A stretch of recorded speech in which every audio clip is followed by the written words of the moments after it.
there, I'm Dr. Rhea Komarek. I'm a chiropractor and I'm also a registered somatic movement educator. What I aim to do for you today is give you a little primer on what polyvagal theory is and how you might relate to it for what it might do for you individually and then also as a society. When we talk about polyvagal theory, we are talking about a theory wrapped around how our nervous system is functioning, and specifically aspects of the autonomic nervous system, and it's a compilation of the vagus nerve, which has two branches, the ventral vagal branch, which is above the diaphragm, and the dorsal vagal branch below the diaphragm down in the belly area. And it works in conjunction with several cranial nerves that operate to affect our seeing, our hearing, facial expressions, and ways that we interpret whether or not we feel safe in the world or we feel unsafe in the world. And then based on our body's interpretation of the world as either predominantly safe in that moment or predominantly dangerous in that moment, we're going to experience a few different potential states of being when we are essentially feeling our most comfortable, our most safe in the world. We're in a state of social engagement. And inside of that state of social engagement or ventral vagal state, we might experience a dynamic, different selection of emotions, yet overall what we're going to be feeling is calmer, more peaceful. In our thinking, we're going to have access to creativity, to resourcefulness. We're going to be able to see if we are facing some kind of a challenge or difficulty. We're going to be able to notice multiple types of possibilities of options to solve that problem. We're going to have broader perspective and the ability to reach out, maybe reach for new things, learn new things in order to face what's going on. And we're going to have the capability to face what's happening in our life in a way that feels supportive. And also in that state, we feel connected to other people. So we really are able to perceive and feel like the interrelational spaces are safe as long as they are. And we're going to be able to connect with people and collaborate with them to meet our own needs and also to reach out and connect with them and meet their needs. Now, from that state of safety, that social engaged state, if our body starts to pick up on cues of danger, whether those cues of danger are inside the body, inside relational spaces, or out in our environment, or in the greater world at large, these cues of danger start to override our sense of safety, then we're going to go into the first possible survival response. And that is that sympathetic one that most of us are familiar with, that fight-flight state. Essentially, it's mobilization without safety. And once we go into that state, our thinking starts to narrow and it really focuses on whatever is in front of it. It starts to get hyper vigilant, looking for more cues of danger. And so it's not searching around for cues of safety to reestablish itself there. It's making sure it catches any possible cues of danger. So a state of hypervigilance, we start to lose our connection with other people. It starts to become more of a sense of us against or the world against us. So we're prepared for battle in our thinking and therefore a lot in the stories that we're going to be telling ourselves. And if we're in that sympathetic place for long enough, or for some of us, we just have a really quick entry point into the other biological survival response, and that one is immobilization without safety. So again, in this one, we lose our connection to others and the system starts to go into a collapse. Essentially, it's our version of the animal kingdom's playing dead. Some of us, when we're there, we start to experience foggy brain. We start to feel like we're kind of disconnecting from what's happening. We start to have stories that sound like giving up. We experience a great degree, or many people experience a great degree of isolation in this place. So stories in our minds might start to sound like I am alone and nobody cares.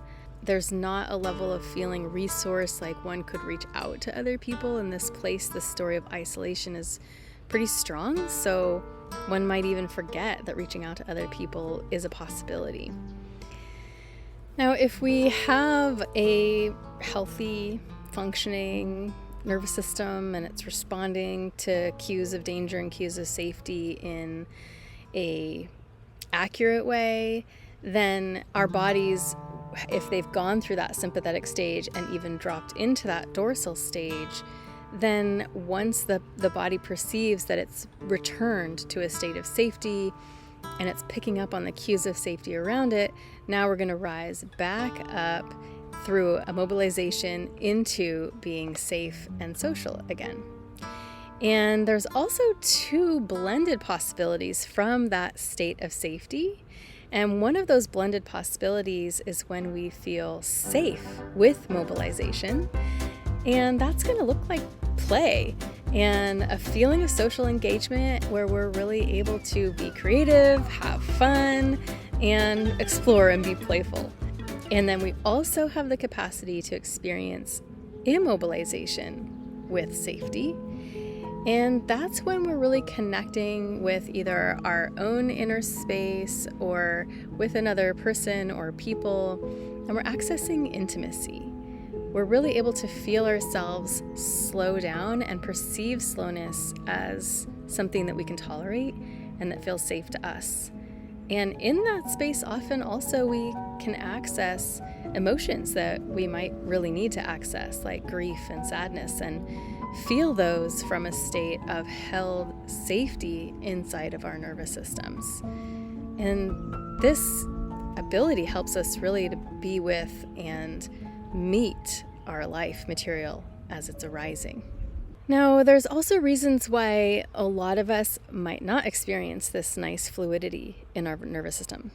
So if we are someone who has been through traumas in our lives or extreme challenges in our lives that our bodies perceived as traumatic, then our nervous systems might have a stuckness or a propensity to hyper-respond to certain triggers in our lives. Something else that can keep a nervous system stuck would be chronic exposures to stressors. And there's a whole slew of potential stressors somebody might be encountering. Some of those could be poverty, racism, systemic racism, environmental disasters, environmental toxicities, gun violence, other forms of violence, microaggressions, prejudices, chronic illnesses, family members with chronic illnesses, the pandemic, long-standing things that are overall creating these cues of danger to us that then prevent the body from being able to really interpret its surroundings as safe and being able to then be in that socially engaged state.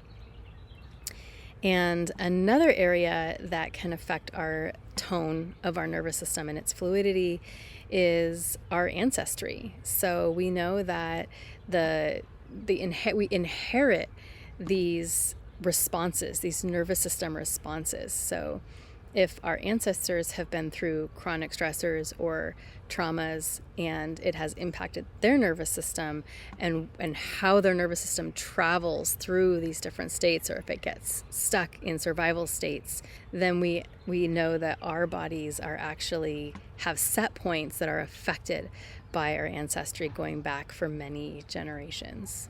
So based on these influences to the fluidity of the nervous system, we know that a lot of us are impacted, and also depending on what we're moving through in our lives.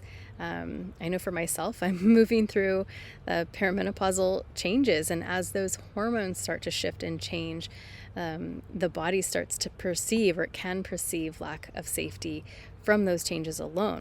So when we find ourselves having this nervous system that's less fluid, there's essentially two possibilities that we might be able to notice that happens to us or inside of us.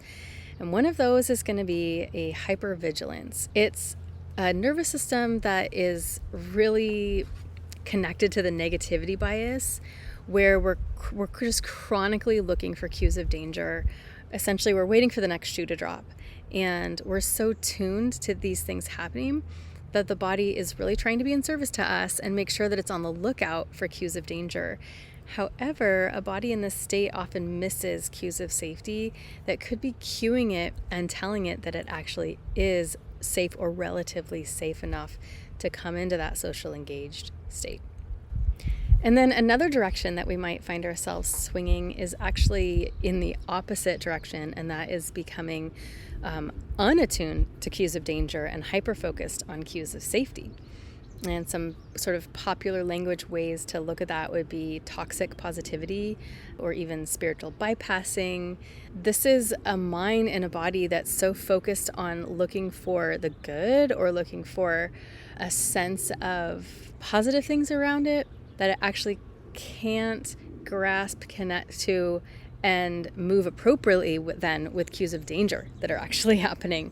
So from that place, we're not really able to really meet the full material of our life. The other thing that can happen when our nervous systems are in these survival responses as a way of living is that we start to take on something that is starting to be coined as threat physiology. And inside threat physiology, we start to see all kinds of different maladaptive chemistry can start to happen in the body, inflammatory processes, chronic diseases, immune system that's not functioning as optimally as it could.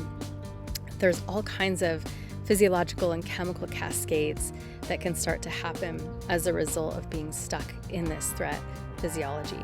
So it's really something that we want to handle from all levels to benefit us physically, mentally, emotionally, and ultimately also in our potential to feel safe enough to have whatever spiritual connection that makes sense to us.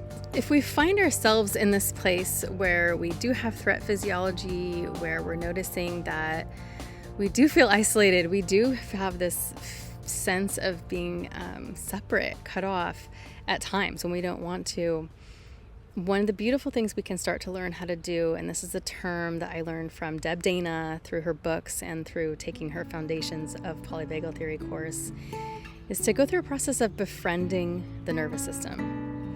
And this just makes me want to hug myself. It's one of the techniques.